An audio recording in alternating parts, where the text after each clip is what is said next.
Hi, I'm Nichole Argo, and welcome back to Reimagining Us. We are thrilled to be joined today by Monica Guzman.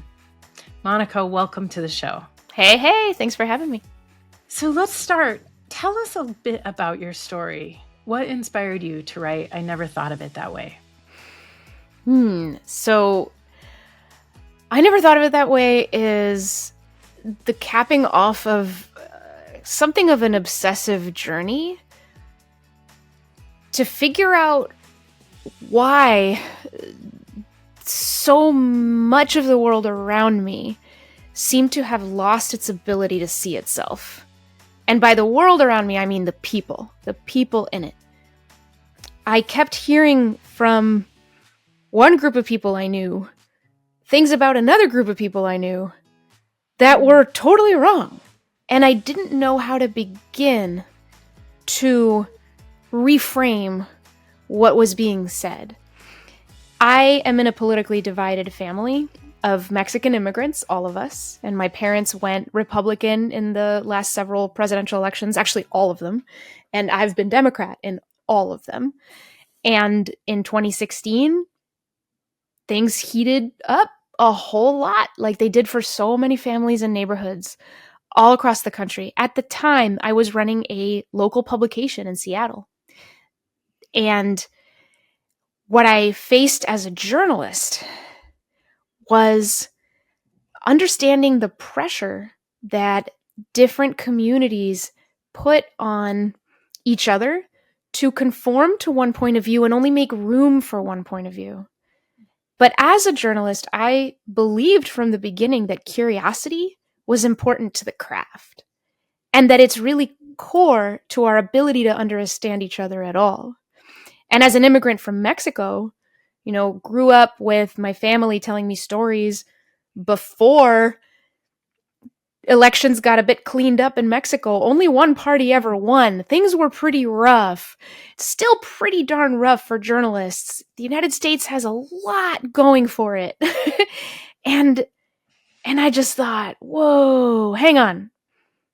What can I do to try to help people take a step back and discover some tools and strategies that they may not realize are there, but that really are there, that I discovered almost accidentally from talking with my parents initially, and then from starting to expand my world beyond fellow liberals, but to lots of people who hold different opinions, and just seeing things that I didn't see before because I got a little bit closer, as I have learned to do as a journalist. Like I interviewed someone who was on death row in Texas and then watched him die via execution. I've learned to talk to anyone. And so turns out when you talk to some of the people who you think are scary, they're not.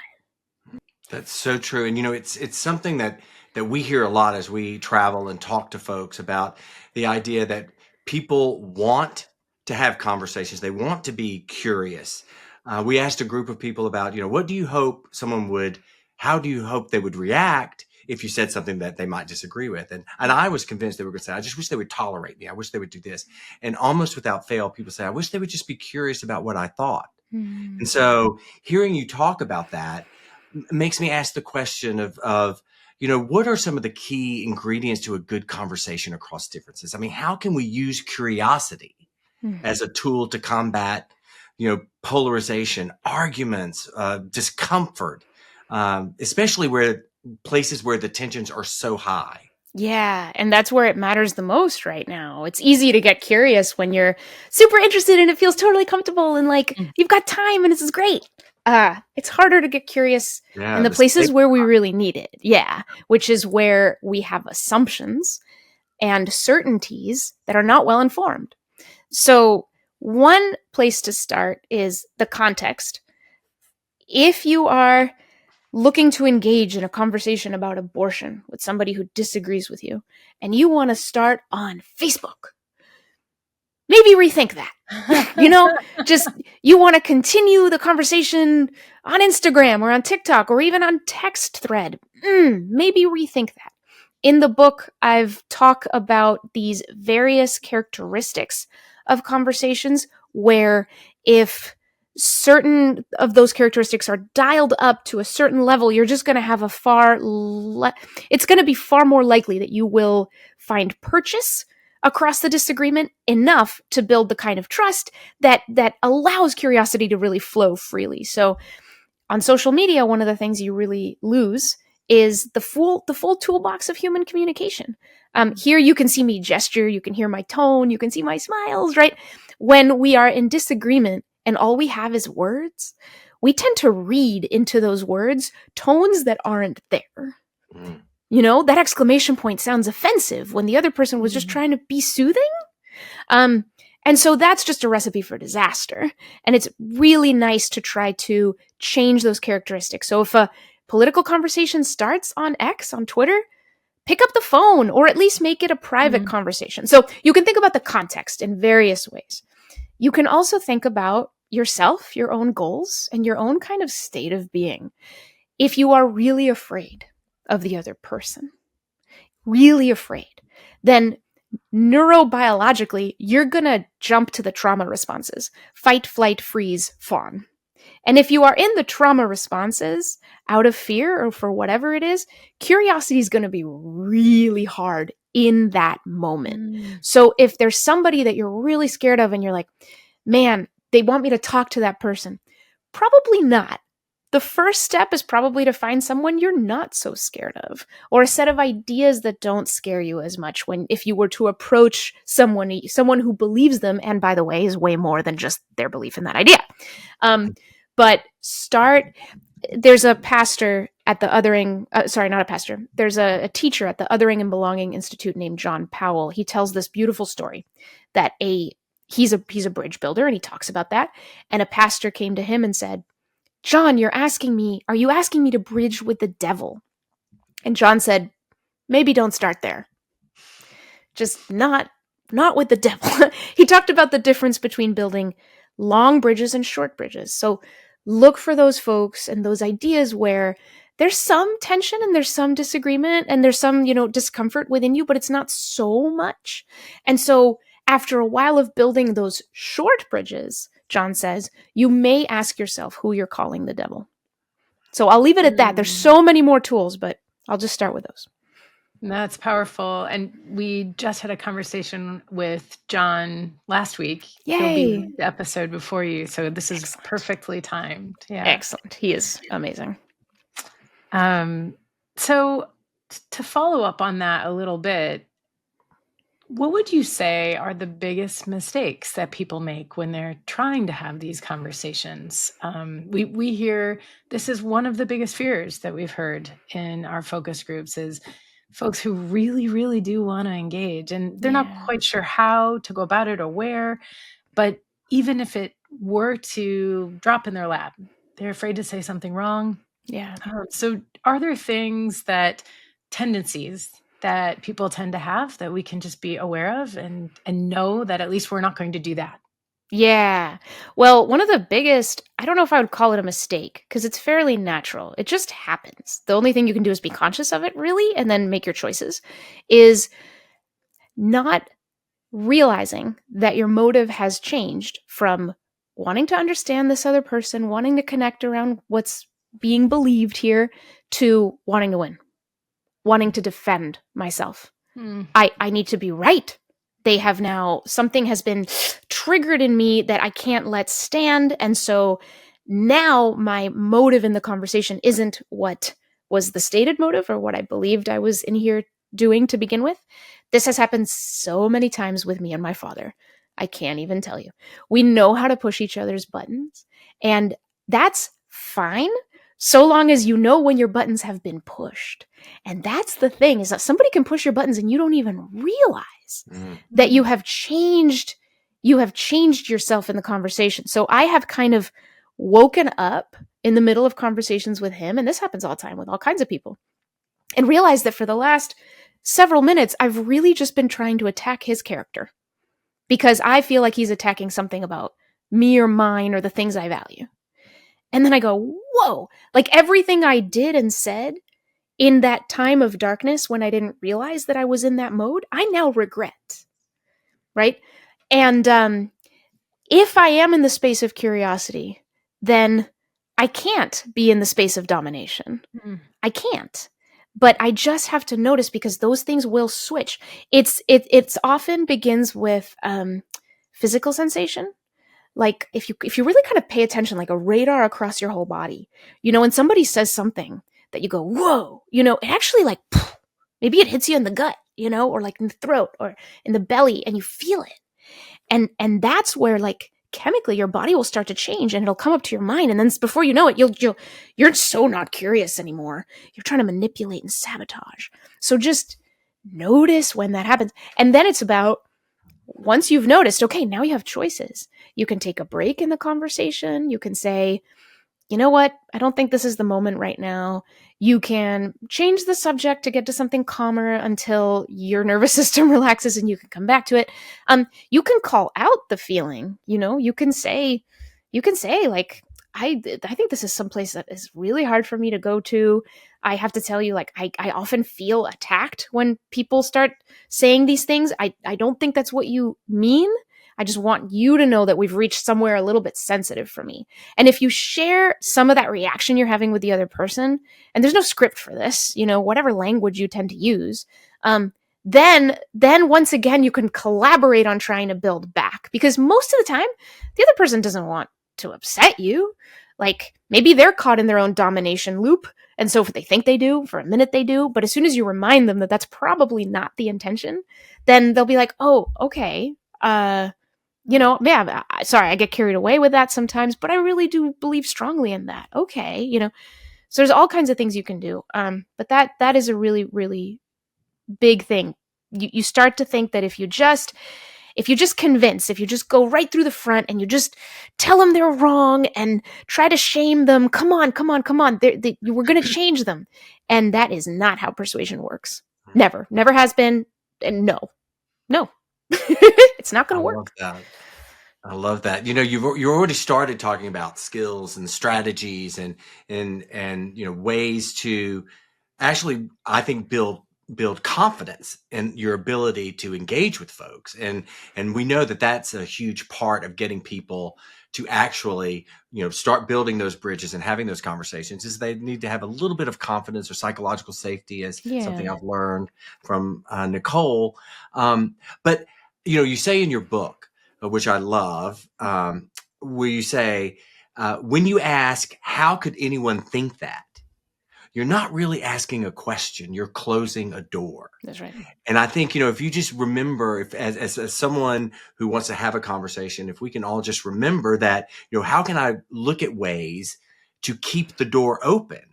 And for myself and for the person I'm talking to, it makes a huge difference. And it's just a matter of keeping that in your brain. So to move into another section, still talking about skills and strategies, we've got 6 questions that, well, I have to give Nichole credit. She's the one who knows all this, that we would love for you to answer them at a pace, not rapid fire, but also not going like deep into them, just your thoughts, just quick, and a practice response that listeners can, keep in their back pocket as they engage with other people. Is that okay? Can you be willing to do that? Great. Let's do it. Well, I'll kick off the first one.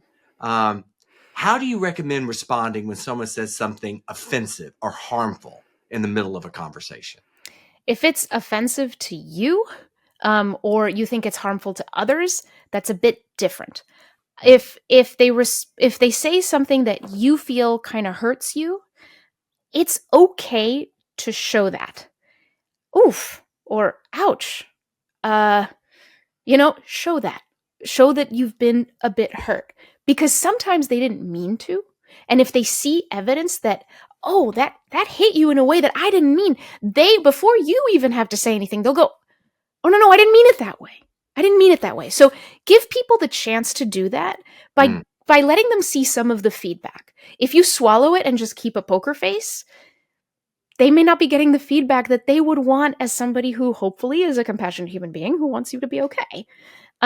When you hear something you believe to be harmful to others, then if it's if it's others, or there's so many categories of this, you may want to pull this apart. But in general, boy, that's a really juicy, interesting place to come in. Hopefully, it's a conversation that is contained, meaning it's not a live interview broadcast to millions of people where, holy crap, I need to correct you right now because there's so many people listening, right? Mhm. If it's just you and this other person, the harm, what's really happening in the room? What's happening in the room is that two people are having a conversation. There's no harm happening right now, right? There's the perception I have that your ideas are harmful based on what it might lead you to do or you to inspire in others. But we are still in the space of conversation. We're still space of relative safety. It just may not feel that way. Once I hear an idea that I think is harmful, in fact, I may feel a threat level that puts me in trauma responses, and then I might actually ruin the conversation by overreacting. So that can happen, right? Where you go, no, and you think, I can't be okay. The world can't be okay if this person leaves this conversation believing this thing. And so then you end up leaving curiosity to a place of survival, which, let's be clear, right? There are some pretty scary ideas out there. But again, what I said before, shaming people for the ideas they have, judging them outright, being condescending, attacking, it's not going to work very well. So you might want to try a different tack. And really, it's back to curiosity, back to listening, and honesty. So I hear an idea that I find harmful. Hopefully, I have some of the guts and space to say something like, I gotta tell you, I hope you can hear this, but what you just said, I worry about that. Because I worry that thinking like that can lead to this and this and this. What do you think? Right? So plumb the depths of that instead of just assuming that that idea equals harm in all contexts. Again, give the other person a chance to explain. So this next one is, what do you do when the person you're talking to isn't curious or willing to engage? Yeah, on a certain level, if they're not willing to engage, then engagement is just not going to happen no matter what you do. So, you need, it takes two to tango, and you can't force someone to talk. But it's I hope encouraging to know that research strongly suggests that curiosity is contagious.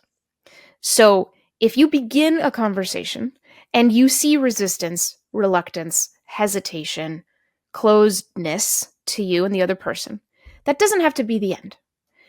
What you can then do is you model the curiosity. You speak with curiosity. You try one gentle, non-judgmental question. Try another a little bit later. Take a break. Try another. People tend to soften over time when they realize that you actually aren't out to get them, that you really aren't here to try to condescend or look down. Over time. Sometimes folks' reluctance to be curious comes from a belief that you're going to hurt them or it's not going to be pleasant to talk to you.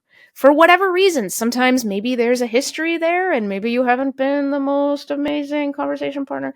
Sometimes they look at you and they see a representative of a group that is hostile to them. There's not much you can do about that except to be the exception. Just show them over and over again that you are not those things, that they're afraid all liberals are, all conservatives are, all people who think this way or that way are. So it is softening and it is a patient kind of thing. But research really does show if I use more flexible language, if I use hedging language, as it's called, where instead of saying this is this, I go, right now as I think about it, I think this is this. What do you think? Right? You use that flexible language, it does get imitated in a conversation. Is it a guarantee? No. But it's a heck of a lot more likely. So give that a try. Curiosity is contagious. It only takes one. Oof. Nice. That's so great. Thanks. Okay, here's another one. Define splitting and why it can be a useful dialogue strategy. Ooh, yes. I've noticed that splitting is used for a lot of different techniques. So if this isn't the one that you're thinking of, I swear I've seen it used for contradictory things. It's really weird. There's not one definition. The splitting that I think of that I love, which may not be the one you think of, like David Brooks has another one. Is when you say what you're saying by saying what you're not saying. Tell me more. Okay, you may not know this one, but that's what I think of when I think of as splitting. So you are, having a disagreement, and it's about, let's say immigration. And you explain something about your perspective by saying, I'm not saying that there should be open borders. I believe that there should be judicious regulation and etc. But I do believe that we would benefit from a policy that is not restrictive and that mostly holds a welcome mat to immigrants. A liberal might say that on immigration policy. So you basically that kind of splitting, what it does is it addresses the barrier in the other person, the thing that the other side sees in your side that it's scared of, right? I'm not saying that I wouldn't use somebody's pronouns. If it's they, them, I'll use they, them pronouns. But I don't appreciate when a community meeting begins with everyone needing to state their own pronouns. And here's why, right? If you're conservative, maybe you're coming from something like that. So you clear up what you're not saying so that the person can hear what you are saying. That's so interesting to me from just like a cognitive psychology of your, I would immediately think that you're associating with something that they think they know. And this is probably why it works, because then you're saying, no, but it's not that. But I would think people might get stuck or glom onto some binary, and it sounds like that's not what's happening, which is pretty amazing. Yeah. Anything you can do rhetorically in your words to sort of let people show their work, not just state a conclusion and defend it, but rather, I think of this, which leads me to this, and then leads me to this, but I don't go here. I just come over here, right? The more of the path that you let the other person see, the more on-ramps they'll have to really understanding you, and not replacing, not like substituting their own imagination for what you actually believe. Like, you give them a little, it's like the math teacher in 6th grade who gave me extra credit for showing my work. It's exactly like that. Like, my conclusion may be wrong according to you, but at least my math makes sense, And sometimes with politics, that's really all you can do, is just, I can get to the place where people's math makes sense. It's just like, but I don't know, but somewhere in here we come to a different answer. Like, that's not the answer I see. But so far, like, you're showing me your work. I'm like, okay, given who you are and what you value, yeah, like, I can see how 2 + 2 = 5 here for you. I get that. The other brilliance of that strategy is you start to see intention. By showing one's work, you see the values, you see where they're coming from, why they're coming from, how they're coming from, which is pretty amazing. Well, and Nichole, one of the things that I thought of, another thing that you've taught me, which is maybe it's also a way to signal that I hear you and I see you, Yes. and I understand. And so it kind of takes that moment away, kind of softens the moment of, you are not even listening to me. Yes. You know, totally. And that idea of mattering and seeing and being seen. So that's what I hear too. Absolutely. And we're trying to prove ourselves too much, as if, I don't know, we have to meet somebody's expectations. I mean, really what it is nobody actually wants to live in a world where they have to be perfect or be the thing that everybody expects. Like, we really just want to be free to be ourselves. So, granting someone else the grace to be themselves. Like, one of the ways you can do that is by being curious, by staying curious about them. Okay, something about what they've said, I don't like that. Okay, ask about that. Don't judge them. Ask. Just say, whoa, when you said that, I thought of this. Is that what you meant? Oh, it isn't. Oh, okay. Did I hear you right? Did I understand you right? And if it is what they meant, oh, okay. Tell me more, because I'm not seeing it that way. Right? And we're still granting space. We're still granting grace. And then people get that beautiful opportunity to explore themselves in your presence. And that's where persuasion actually happens. We can only change our own minds, not anybody else's. I love that. That's a golden nugget right there. So before we move on from this one, and you don't have to answer this, but you mentioned David Brooks has a different definition. What is it? I'm trying to remember. I have his book. I would have to look it up because it's not. Yeah, no worries. It's sort of mixing. There's a few. I think I've seen 3 different ones.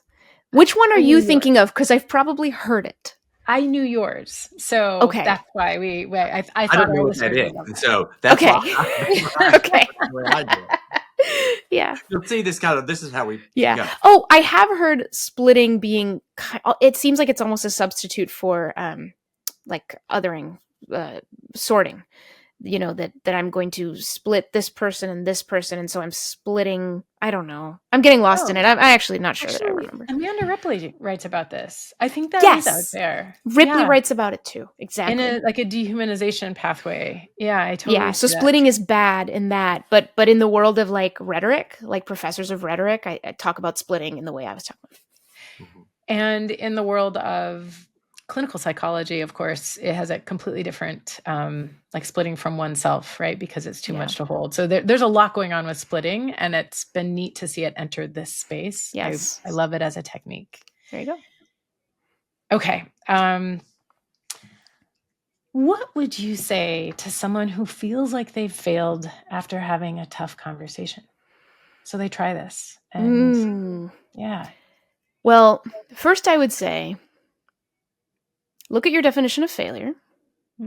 To me, a conversation is always a minimal level of successful if you can continue it some other time.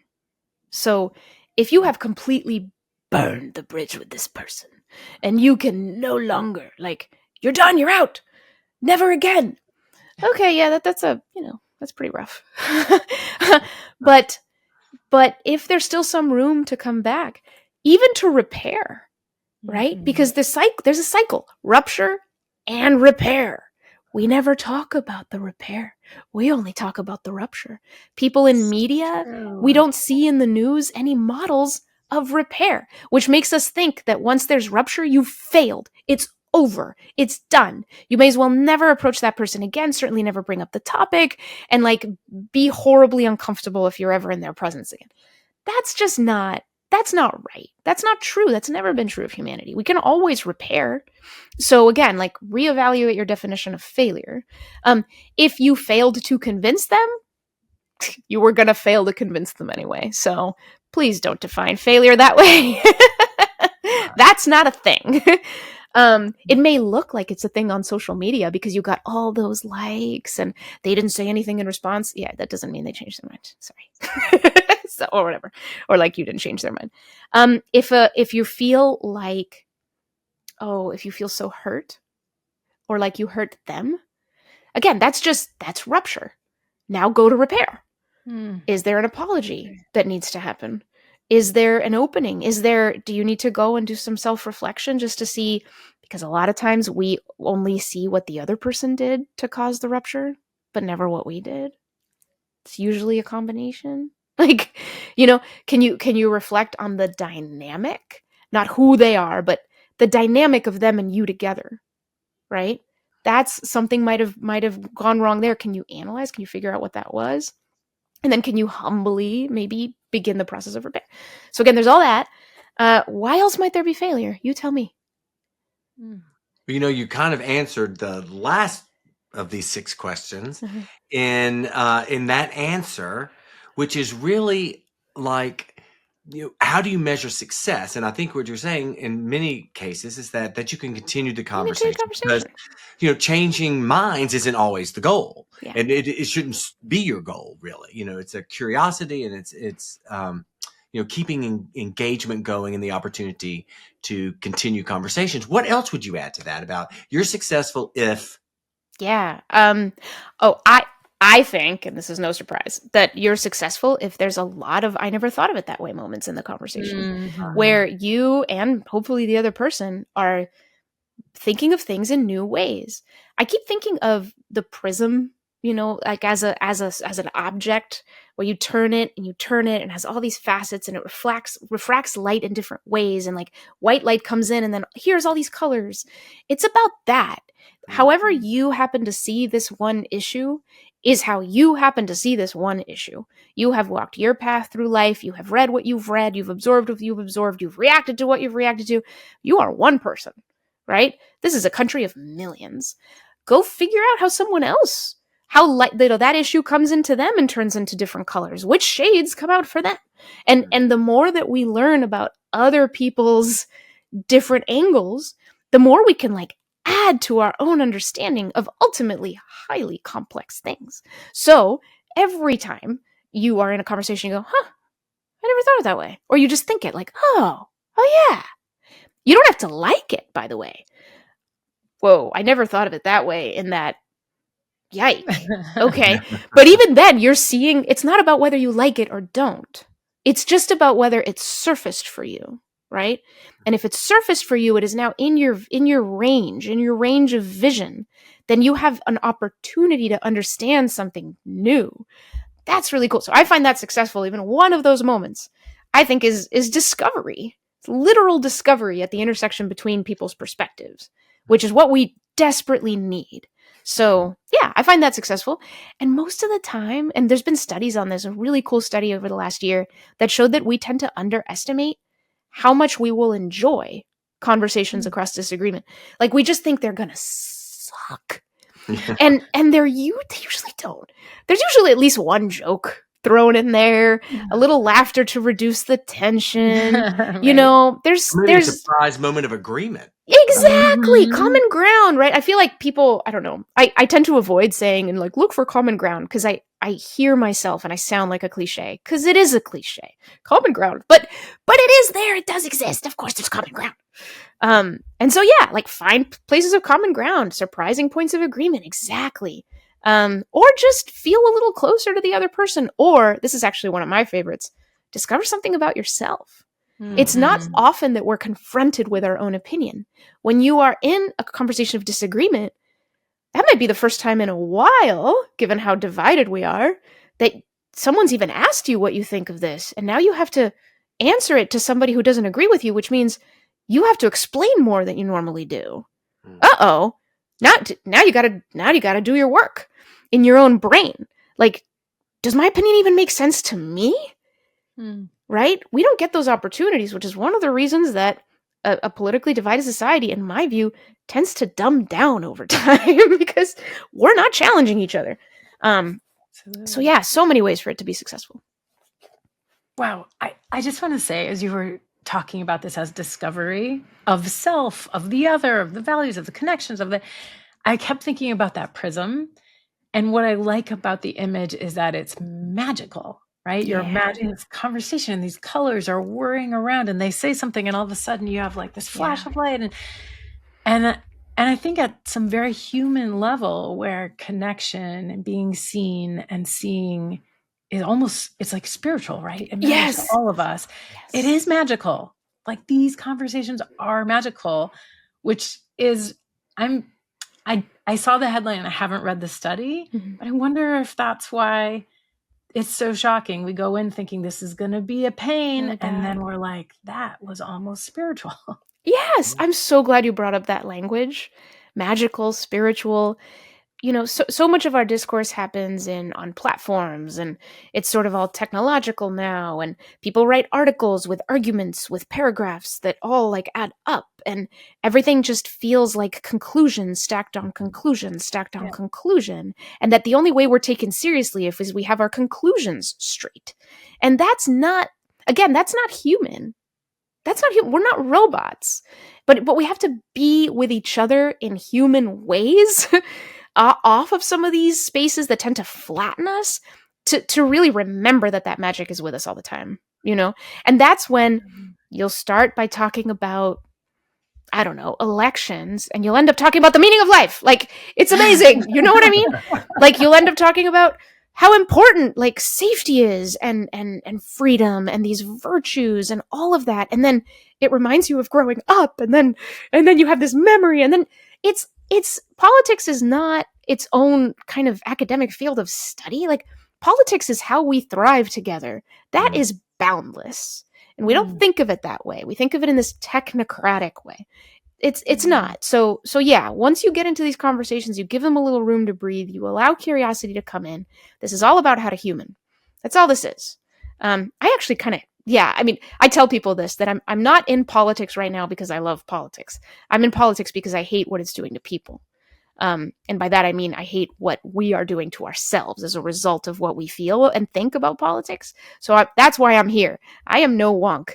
I actually avoided the political stories as a news reporter every chance I got. I'm doing this because it's ultimately about how to human. And one of the things that, just to piggyback on that, is like, I love the language that you use, Nichole, to describe it. But I also, going back to what you just said, Monica, is I also see it as freedom. If I don't have to stick to my guns and I don't have to stay this line because I've got something to prove, knowing that it is a prism, knowing that it's not one thing or two things, it can be a zillion things, whether they're things you already knew, things that you feared, things that you discovered, whatever that is a bit freeing to me. It's like, I now have the ability to ask, tell me more, or I never thought of it that way. Yes. Instead, that's not a weakness. And I think a lot of people feel like, I should have known that. I should have known that. I do that. I have whole other conversations in my head going, I should have thought of that. Oh, yeah, I know. I do the same thing. A fun question to reflect on for anyone listening is just, what are your favorite conversations from your whole life? Like, think about the conversations you enjoyed the most. And then think about what they had in common, right? Often, there was a lot of time, a lot of shared space with people over a long period of time. And often those conversations were not about one or two things. They were wide ranging. What does that mean? I think it means that those conversations reached a point where it was like warp speed. You're just like, broke the barrier, and now you're just being together. You're just opening up to each other. You're just exploring whatever comes up. This is why road trip movies are about transformations. Because in a car, when people are in a car for hours and hours on end, they are all facing forward. They are not confronting each other with eye contact. It is easier for conversations to be collaborative and additive. So this is why the road trip movie is movies about transformation, because the characters tend to be with each other and explore each other in idleness and in boredom. And whatever thought comes up as you look out the window, now you share it with somebody. And you get that little magic moment where they go, oh yeah. And then you start talking about who knows what. Like, I find that those are the best conversations. Those are the most nourishing and incredible conversations. And there's no reason that in fact, like, for me, the most memorable conversations also include, we talked about the hard stuff. There was one conversation with my friends in England when I studied there in college, my junior year. We talked through the night. We saw the sun come up. And we talked about religion. We talked about politics. We talked about everything. We got mad. We laughed. We cried. Everything. And we felt more in love with each other as friends at the end of it. I'm going to pull out this second image of warp speed because the imagery is killing me here. But what you just said about car time, in our family, we say car time's quality time. Yes. And there are times at the dinner table when I'm asking my kids, tell me about the math test or whatever it is, what's going on with that friend, where my kids literally say, can we talk about it in the car tomorrow? Wow. Which is, and I just thought it was something that we did well with car time. Like, I'd never thought about that, but it's so true. You're not looking at each other and you're free. Exactly. You are free. You're looking at the world. You're in your own idleness, and there's no stakes, and there's nowhere else to go. And there's nothing else you have to do because you're in the car, you're driving, whatever. There's nothing else to do. You're there. The other thing with my kids is, often I'm taking one of them to, skiing, or I'm taking one of them to wherever. Skiing is a weird example. That's her dad. But anyway, to gymnastics, to swimming, to tennis. And it's just me and one of my kids, right? And it's not my two kids and the two parents. And there's these family roles and there's performances and, again, things to prove. And that's normal. So containment, 1-to-1, both facing the same direction for an hour because traffic's bad on the way to tennis. We talk about a lot. Yeah. What a privilege, Yeah. right? It's a rare thing in modern life. It is. It is. So, would you give me a little grace? I want to go back to something you said earlier about rupture and repair. Mhm. That it really resonates with me. I do think that when there is a rupture and it's not repaired right away, a lot of us, we walk away with a heavy heart, right? And it sits with us, and Yeah. it might feel like failure. But I keep thinking about rupture and repair is a part of every human relationship, even mothers and infants. I can't remember the exact number of times in a minute where there's a rupture and repair, but it's in the tens. I think it's in the 60s, where there's cues of disconnection and then a desire to reconnect and an action to reconnect. Yeah. And my question for you is this, like, in my own community work, one thing I've seen is after difficult conversations or ruptures, when the repair happens, a sense of accomplishment and trust is stronger. The sense of we will get through. We have a relationship and a process, and it's not about outcomes. And I'm wondering if in your work, writ large or at Braver Angels, or just like, do you see that? Or do you know of studies? Is there a thing where if you have a rupture, things get stronger, assuming they go forward at all? Yeah. I can't think of a study offhand. So who knows if there is one? There ought to be one. I intuitively and anecdotally, it's 100% true. I mean, that absolutely. I can think of so many scenarios where it's, I mean, I love your example of the parent and the infant, because there's limited communication. They speak different languages. They really do. They kind of rely on sort of physical cues and the obligation that the parent has to take care of and really watch the infant. But there's so much feedback that has to happen. There's so much in order to be known at all. You know, like my sister-in-law has a 9-month-old, very different from when my babies were babies. Like, my goodness, she is completely different. And the only way to know that baby whose language you don't speak is to just pay a lot of attention, have a lot of grace, try to sleep and have the energy when you come into these interactions. But yeah, absolutely, like repair, and know that nothing is breaking. Luckily, the baby doesn't have the ability to just run away from you and like cut you out of their lives, right? Because boy, we do that a lot these days when we don't like each other. But if you don't, I love what you said, because I believe, and I think that life holds this up, that if we don't engage in cycles of rupture and repair, we cannot know each other. We can only pretend to. Right? Like, we can only pretend to know each other and then keep up this artifice of behavior. Like, we're all behaving with each other. We're all tolerating each other, right? Our rules are good enough or whatever. But then as things change too much for the structures we have in place to maintain them, then stuff's going to get really uncomfortable really fast. And there's going to be a lot of pain and misunderstanding. I think that's where we are right now. Like, every missed opportunity to have those small ruptures that happen one-to-one and that can be forgiven, and that people know how to reach to that person and say, I'm sorry, and people know how to do that. Like, every time we miss that, it builds up the pressure for the higher level explosion to be bigger. And no one knows how to repair that one, because whose job is it? It's not my job. Well, it's not my job. I don't know whose job it is. It's all like dissolved. I love that you said this, because it really does. Like, I just believe that all of this starts at the smallest level, at the one-to-one relationship. And there's so many people across the country who are like, this is not my job. I got to wait for the politicians to figure this out, for the media to figure this out. They're the ones misbehaving. Like, I'm just over here. No.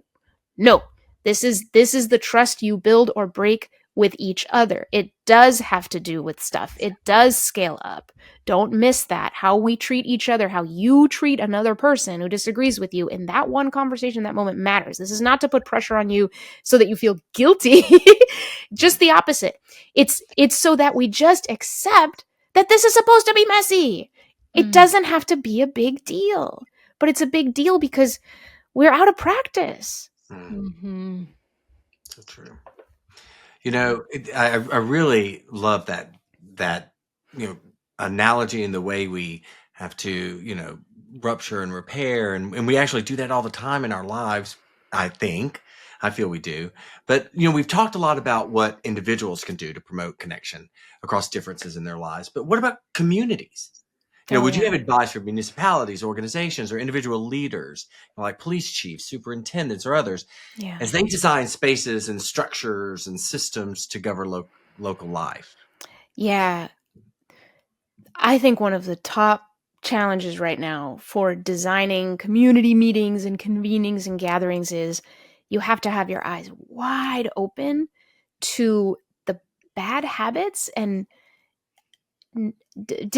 unserving assumptions that have been baked into some of those designs. What am I trying to say? There are so many community meetings that are excluding people without even realizing that they're excluding people. And because the political divide is so sharp, and because so many of our communities out there tend to be in either very liberal spaces or very conservative spaces, there are some in the middle, right? There are those purplish communities. But even in purple places, this particular organization tends to lean blue. This particular community tends to lean red. And so right there, that what that means is that you haven't had enough of a mix to actually co-create, to create something that can really include all kinds of people. So whether it's, having a space that can include folks up and down the socioeconomic ladder, having spaces that can include folks across the religious divide, like different religions, no religion, having spaces that include folks across liberal and conservative, of course, young and old. That one's really, really hard. Here in Seattle, we lean very, very left. Oh boy. Oh boy. I put myself in the place of someone with fairly, just kind of typical Republican beliefs and values. And hey, it's tricky to sit for 5 minutes at the top of some of these, civic meetings and feel like your perspective is actually welcome. It's tough. But this is not to rag on Seattle. This is most places from one direction or another. And we don't have time to talk about all the things to possibly look at, and we haven't figured it all out. But if you're in community, ask yourself what perspectives you're missing. Because in order to convene, you have to know enough about the different languages of different perspectives. You have to know enough. So if you happen to be in the privileged position of being a leader who has the ability and the authority to convene in certain ways, be extra humble right now. Be really, really humble. Reach out to the folks that you wish would come but keep not coming. Like, really talk to them. Who are you missing? Why? Just ask really tough questions, and you will feel a little slapped in the face as you learn, like, well, it's because when you ask people to do this or do that, it's like annoying. What? Like, just figure that out, right? So anyway, that's super important. I think that's the beginning, because a lot of these civic spaces are becoming overly politicized one way or the other, and that's a real problem. So we need to open those things back up. Well, having come out of government, it's interesting. I think one of the things we always tried to do, and something to make sure that happens, is you absolutely have to be intentional. And sometimes you have to go to people instead of just inviting them into your space. Yes. Sometimes you have to go to their space. Exactly. And sometimes you do that first before you do the bigger space. And so, but you have to be intentional about saying, what do I need to do? How do I need to do it? And how is it going to be received? Yes. And you go in with that mindset. And I know that's something that, we did during Mayor Landrieu's administration. It was very intentional. Yes. And I love that. And it may not be always forever. There might be steadier times when, whatever, it just feels a little more like this stuff is happening organically. But right now is a time of severe questioning. We need a lot of questions. We need to begin from the beginning.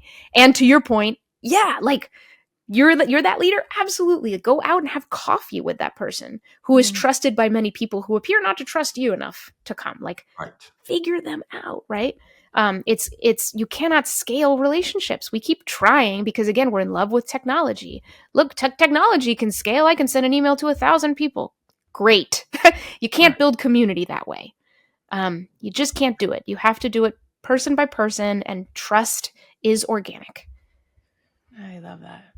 That's great.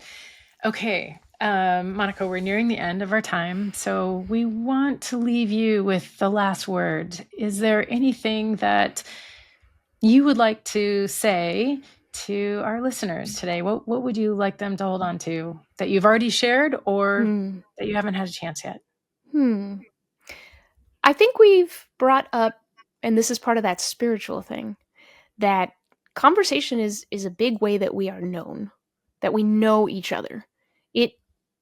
Language is the best, albeit imperfect, tool we have for communicating our meaning to each other. And conversation is not supposed to be polished. It's not supposed to be scripted. I see some AI bots that are like, oh, you're in a disagreement, just plug it into the AI bot. I'm like, no, no, you don't have to get this perfect.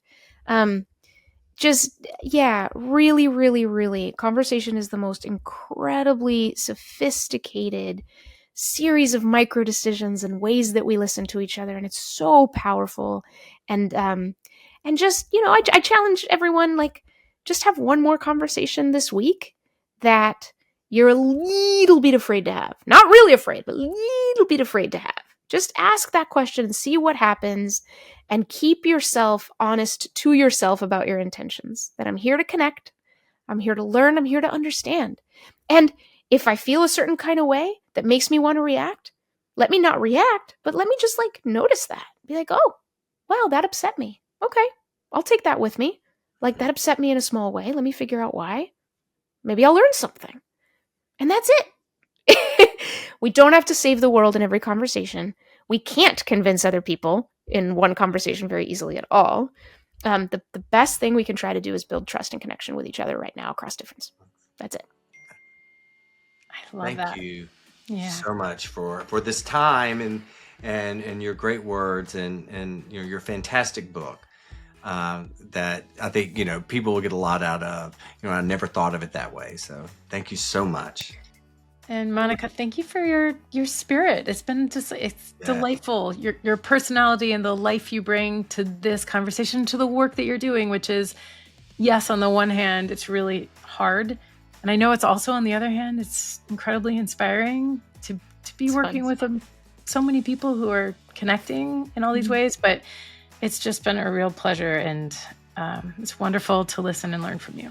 Thank you. And likewise, I loved your questions. This was so fun. Thank you, Nichole and Scott. Really, really fun. Thank you for being part of this journey with us. Until next time, stay connected, stay hopeful, and keep reimagining what's possible. See you next time on Reimagining Us.